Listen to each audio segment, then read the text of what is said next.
नमस्कार दोस्तों, स्वागत है आप सभी का मेरे और आपके YouTube चैनल ऑटोडेस्क लर्नर्स। आज मैं आपको बताऊंगा 3D Max में इसका डेमो और कुछ उसका इंटरफेस किस तरीके का वो दिखता है। ठीक है, तो इसके लिए मैं 3D Max को यहाँ से डबल क्लिक से ओपन कर लेता हूँ। ठीक, आज का जैसे कि आप देख पा रहे हो सामने आपकी लोडिंग विंडो है 3D Max की, और मैं आपको इंट्रोड्यूस कराने जाऊंगा इसके इंटरफेस से, क्या क्या टूल्स हैं, क्या हम आगे इसमें प्लानिंग करेंगे। ठीक है, नॉर्मल इसमें किस तरीके से वर्क करना है। मैं एक बात बताना चाहता हूँ, 3D Max में आमतौर पर आप प्लानिंग नहीं कर सकते। ठीक है, यहाँ आपको ऑटोकैड या रेविट की प्लानिंग को लेकर आना पड़ता है। ठीक है, फिर आप चाहें तो उस पर 3D मॉडल तैयार कर सकते हैं रेफरेंस टू द प्लानिंग। ठीक है, अदरवाइज आप चाहें तो वहाँ ऑटोकैड और रेविट का भी 3D मॉडल आप लेकर यहाँ आ सकते हो। ठीक है, और उसमें मॉडलिंग वर्क आप कर सकते हो जो हम रेविट के थ्रू करेंगे और मैं आपको आगे इंट्रोड्यूस कराऊंगा। ठीक है, आपको जैसे मैंने पहले बता ही दिया था कि इसकी साइज बड़ी होती है, इसका इंस्टॉलेशन क्रैक किससे करना है वो मैंने बता दिया है। फिर भी अगर कोई डाउट रहता है तो आप मुझे कॉल भी कर सकते हैं। ठीक है, और विद सर्टिफिकेशन अगर आप इसे करना चाहते हैं तो उसके लिए भी आप मुझे कॉल कर सकते हैं, कांटेक्ट कर सकते हैं। ठीक है, 3D Max सीखना मुश्किल नहीं है दोस्तों, आपको केवल फोकस करना होगा, रेगुलर टाइम देना होगा इस पर। ठीक है, क्योंकि 3D Max फिनिशिंग मांगता है और फिनिशिंग तभी आएगी जब आप इस पर टाइम दो। 3D Max का जो मैं सॉफ्टवेयर आपको बताने जा रहा हूँ वो 2014 का है। ठीक है, अगर आप इसमें चलाना सीख गए व काम करना सीख गए तो आप किसी भी वर्जन के सॉफ्टवेयर में काम कर सकते हो। ठीक है, सारे वर्जन एक दूसरे से रिलेट करते हैं, कोई किसी में कुछ भी डिफरेंस नहीं। एक्चुअल विंडो ओपन हो चुकी है, जैसे कि आप देख पा रहे हो ये रही वेलकम विंडो। यहाँ पूरे ऑनलाइन डेमो दिया हुआ है। ठीक है, जिसे आप यूज करना चाहें तो कर सकते हैं। ठीक है, बहुत कम कंटेंट है यहाँ पर। ठीक है, एनिमेशंस के लिए 3D Max जो सॉफ्टवेयर है एनिमेशन सॉफ्टवेयर है, एनिमेशन वालों के लिए बना है। यहाँ कार्टून कैरेक्टर्स बनते हैं, एनिमेशन कैरेक्टर्स बनते हैं। ठीक है, बट इसे सिविल वाले, मैकेनिकल वाले और वो लोग जो मॉडल बनाते हैं, जो इंडस्ट्री में इसका यूज करते हैं टॉयस वगैरह बनाने के लिए, इसमें इसका यूज होता है। ठीक है, सो इसमें क्या है, सिविल वालों के लिए बेनिफिशियल पॉइंट ये है कि यहाँ रेंडरिंग अच्छे से निकलती है, दैट मीन्स प्रिंट अच्छे से निकलता है, इमेज और वीडियो बहुत अच्छी क्वालिटी की बन जाती है as compared to Revit and AutoCAD. ठीक है, सो यहाँ मॉडलिंग करना बहुत इजी है अगर आप एक बार सीख जाएंगे। ठीक है, सो यहाँ से आप पुरानी फाइल को ओपन कर सकते हैं।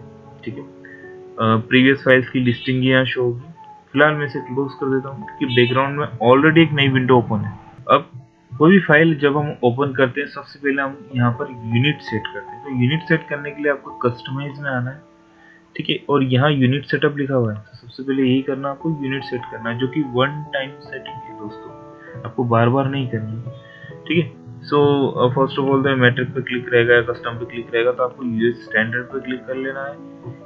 यहाँ से आपको फिट फ्रैक्शनल इंचेस या डेसिमल इंचेस लेना है। ठीक है, तो यहाँ मैं डेसिमल इंचेस ले लेता हूँ। ठीक है, और यहाँ मैं फिट पे क्लिक कर दूंगा। अगर इंचेस पे क्लिक है तो आपको फिट पे क्लिक कर देना है, देन ओके कर देना है।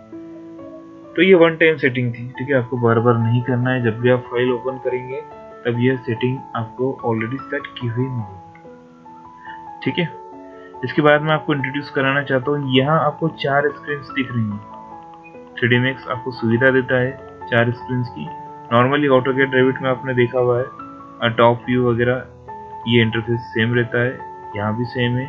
रियलिस्टिक, कंसेप्चुअल, ठीक, अलग अलग व्यूज आते हैं। ऐसे ही सेम चारों व्यू में यहाँ टॉप व्यू है, यहाँ फ्रंट है, यहाँ लेफ्ट है और यहाँ आइसोमेट्रिक व्यू है। यहाँ दोस्तों एक बात का ध्यान रखना है, यहाँ हमेशा ऑर्थोग्राफिक रखना। ठीक है, क्योंकि यहाँ पर दोनों में फर्क है, ऑर्थोग्राफिक और पर्सपेक्टिव में जूम करने का। मैं आपको आगे बताऊंगा क्या फर्क आता है। यहाँ से रियलिस्टिक से आप सिलेक्ट ले लीजिए। रियलिस्टिक तब करिएगा जब आपका मॉडल पूरा तैयार हो जाए और ये बारी है कि आपको इसमें रेंडर इमेज निकालना है, तब आप वहाँ पर रियलिस्टिक व्यू लीजिएगा। कोई भी ऑब्जेक्ट बनाइएगा यहाँ पर। ठीक है, तो उसकी तीनों पोजीशन यहाँ पे शो करेगा, एक्स डायरेक्शन से, वाई डायरेक्शन से और जेड डायरेक्शन से। तीनों पोजीशन यहाँ पर शो होंगी। ठीक है, एग्जाम्पल के लिए अगर मैं यहाँ से कोई भी बॉक्स ड्रॉ करता हूँ, अब और यहाँ राइट क्लिक करके मैं डिफ़ॉल्ट कमांड लेता हूँ। यहाँ डिफ़ॉल्ट कोई ना कोई एक कमांड ऑन रह गया, तो मूव कमांड, रोटेट या स्केल, तो आपको हमेशा मूव कमांड ही ऑन रखना है, ठीक है। और आप देख पाएंगे एक्स डायरेक्शन, वाई डायरेक्शन और जेड डायरेक्शन में यहाँ पर डिस्टेंस शो होने लग गया और बाकी 3 पोजीशन भी यहाँ पर शो होने लग गई, ठीक है। अब यहाँ 4 स्क्रीन आपको दिख रही है। आप चाहें तो स्क्रीन का इंटरफेस भी चेंज कर सकते हैं। यहाँ से आपको 3 नहीं रखना है, केवल 2 रखना है, तो आप 2 स्क्रीन इंटरफेस रख सकते हैं। इस टाइप से रखना है, इस टाइप से रख सकते हैं, जैसा आपको ठीक लगे आप वैसा इंटरफेस रख सकते हैं। इंटरफेस को आप चाहें तो डिलीट भी कर सकते हैं, ठीक है। इतना हुआ। अब देखो मैं आगे आपको और बताना चाहता हूँ, ये जो आप पैनल देख रहे हैं ये वीरे का दिया हुआ पैनल है, जो वीरे मेरे इसमें इंस्टॉल्ड है। मैं आपको बताऊंगा किस तरीके से इसमें इंस्टॉल करके ये ऑटोमेटिकली आता है, इसको सेट आप कर सकते हैं, रख सकते हैं। ये जो है कमांड पैनल है, इसके लिए एक टूल अलग से ऐड करना होता है। मैं आगे आपको बताऊंगा वीडियोस में किस तरीके से ऐड करना है। ये वाला जो टूल है 3D Max का टूल, ठीक है। ये आपको लिंक अनलिंक करना, किस तरीके से आप इसमें डोर विंडो को लिंक करेंगे जिसमें आपको सब्सट्रैक्ट इंटरसेक्ट की जरूरत नहीं पड़ेगी, ठीक है, वो टूल है। सिलेक्शन मेथड से रोटेट, मूव, स्केल कमांड दी हुई है, ठीक है। एक और चीज मैं आपको बताना चाहता हूँ, यहाँ ऑसनेप के 3 फॉर्मेट दिए हुए हैं, जिसमें हम 3D ऑसनेप को ज़्यादातर यूज़ करते हैं। राइट क्लिक आप करेंगे तो इतने ऑप्शंस आपको दिखेंगे, ठीक है, ऑसनेप पॉइंट्स दिखेंगे। अब इन ऑसनेप पॉइंट्स में आपको सभी को ऑन नहीं रखना है। जो यहाँ पर क्लिक आपको दिख रहे हैं, like grid point, perpendicular, vertex, edge segment, tangent, in point, mid point, केवल इनको ही ऑन रखना है, आपको सभी को ऑन नहीं रखना, ठीक है। इसको क्या है, जरूरत के हिसाब से आपको बंद भी करना है, चालू भी करना है। मैं आगे आपको बताऊंगा इसे प्रैक्टिकली।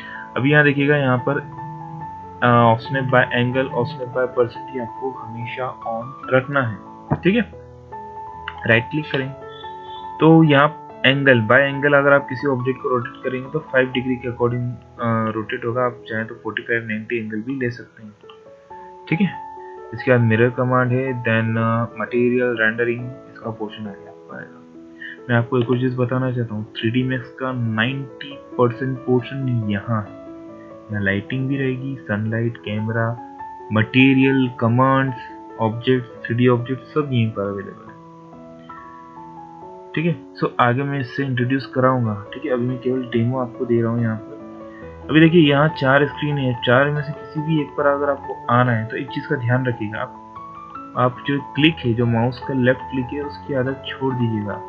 आप जो स्क्रॉल बटन होता है आपके माउस में, जो सर्कुलर बटन है, उसको आप यूज करिए, ठीक है। इसका बेनिफिशियल पॉइंट में अगर आपको यहाँ पर बताऊँ, मैं उसमें बंद कर दूँ। ये जिस सपोज आपने इस पे ऑब्जेक्ट पे क्लिक करा, अगर आपको इस वाली स्क्रीन पे आना, आपने क्लिक कर दिया, तो आप क्या हो जाएंगे, वहां से अनचेक हो जाएंगे। आप यहाँ क्लिक कर लीजिए तो यहाँ उसको मूव कमांड तो डिफॉल्ट ऑन ही रहेगी, ठीक है। तो मैंने आपको बता दिया कि आप स्क्रॉल बटन का ही यूज करें किसी भी आपको स्क्रीन पे आना है। और अगर किसी स्क्रीन को मैक्सिमाइज करना है, ठीक है, तो आप यहाँ आप देख पाएंगे, यहाँ लिखा है मैक्सिमाइज व्यू पोर्ट टॉगल, यहाँ आप क्लिक कर देना, तो आप देख पाओगे स्क्रीन बड़ी छोटी आप कर सकते हैं, यानी मिनिमाइज मैक्सिमाइज कर सकते हैं। आपको टॉप व्यू में आके उसको मैक्सिमाइज करना है, आप मैक्सिमाइज कर सकते हैं, मिनिमाइज कर सकते हैं। 4 स्क्रीन इसलिए दी हुई है कि एक ऑब्जेक्ट को आप कहीं मूव करते हैं या कहीं अंदर इंटीरियर में रखते हैं, एक्सटीरियर में रखते हैं, तो आपको उसकी 4 अलग अलग पोजीशन दिखती है, जो कि बेनिफिशियल रहती है आपके लिए उस ऑब्जेक्ट को एग्जैक्टली पोजीशन करने में। अदरवाइज ऑटोकैड रेविट में क्या होता है कि आपको बार बार उसको रोटेट करके देखना पड़ता है कि एक्चुअल में पोजीशन में आया है या नहीं, ठीक है। सो यहाँ आपको जो है रोटेट करके नहीं देखना बार बार, आपके लिए फैसिलिटी है कि आपको 4 स्क्रीन दी हुई है, ठीक है। यहाँ जूम करने के बहुत सारे ऑप्शंस दिए हुए हैं, मैं यहाँ बता देता हूँ। ये जो पैनल है, जो सपोज ये भी जूम करने के लिए, ये भी अलग टाइप से जूम करने के लिए आप जूम कर सकते हैं इस तरीके से। यहाँ भी जूम करने के लिए पैनल दिया हुआ है, ये भी जूम करने के लिए, ठीक है।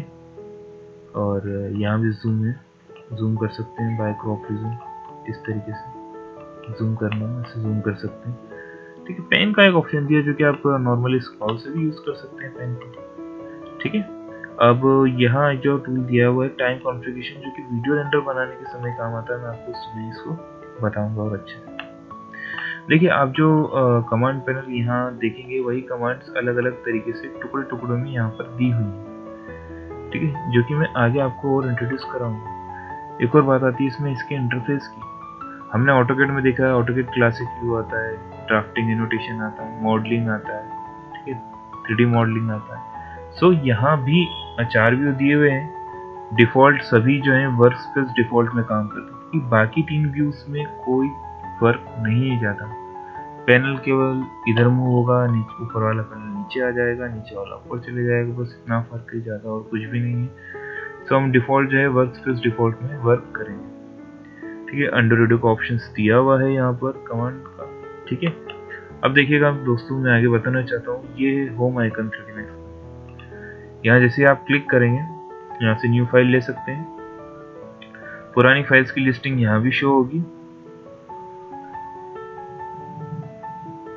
प्रोजेक्ट फाइल को अगर रिसेट करना, आप यहाँ से रिसेट कर सकते हैं, ओपन कर सकते हैं, सेव एज कर सकते हैं। एक और चीज आती है इंपोर्ट दैट मीन्स टू से, यहाँ से आप ऑटोकेड की फाइल को इंपोर्ट कर सकते हैं, रेविट फाइल को इंपोर्ट कर सकते हैं। ठीक है, सेम फाइल है अगर 3D Max की तो उसे रिप्लेस भी कर सकते हैं। यहाँ से कोई एलिमेंट आपने 3D डाउनलोड किया हो उसे भी आप मर्ज कर सकते हैं, इंपोर्ट कर सकते हैं। इंटीरियर एक्सटीरियर डेकोरेट कर रहे हैं, अगर आपको प्लांट की जरूरत है, आपको बाइक की जरूरत है, या कोई ऐसा इंटीरियर एलिमेंट की जरूरत है, तो उसको आप इसके जरिए यहाँ अंदर लाके मर्ज कर सकते हैं, यूज कर सकते हैं।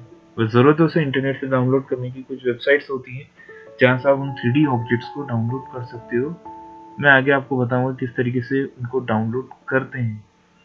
ठीक है, और कहाँ, कैसे, क्या तरीका उसका होता है मर्ज करने का, मैं आगे आपको बताऊंगा। ठीक है, सो ये हो गया इसका इंपोर्ट करने का ऑप्शन। ठीक है, इंपोर्ट पैनल, एक्सपोर्ट पैनल आता है।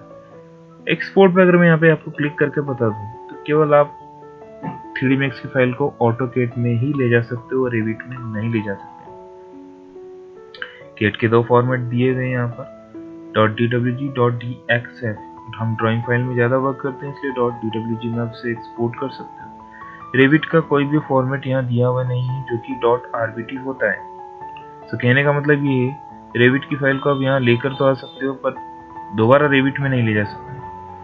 ठीक है, इसका सेंड टू, जैसे कि मैंने आपको बताया 3D Max एनिमेशन सॉफ्टवेयर है, जैसे माया, सॉफ्टाइम, मोशन बिल्डर, मडबॉक्स, ये चारों ही सॉफ्टवेयर एनिमेशंस के। ठीक है, इनमें भी आप 3D Max की फाइल को ऑन करके देख सकते हो। एक इम्पोर्टेंट पार्ट आता है रेफरेंस।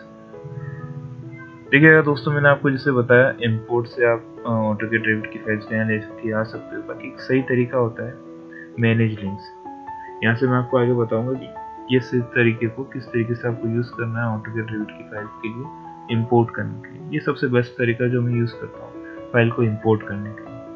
असेट ट्रैकिंग ऑप्शन आता है, ये मैं आगे आपको बताऊंगा, जिससे आप 3D एलिमेंट या 3D ऑब्जेक्ट अंदर लेकर आते हैं, तो उस समय क्या होता है कि वो ऑब्जेक्ट मटेरियल को ट्रैक नहीं कर पाता, उसकी इमेज, टेक्सचर इमेजेस को ट्रैक नहीं कर पाता है। तो यहाँ से ट्रैकिंग किस तरीके से करना है मैं आगे आपको बताऊंगा। इसमें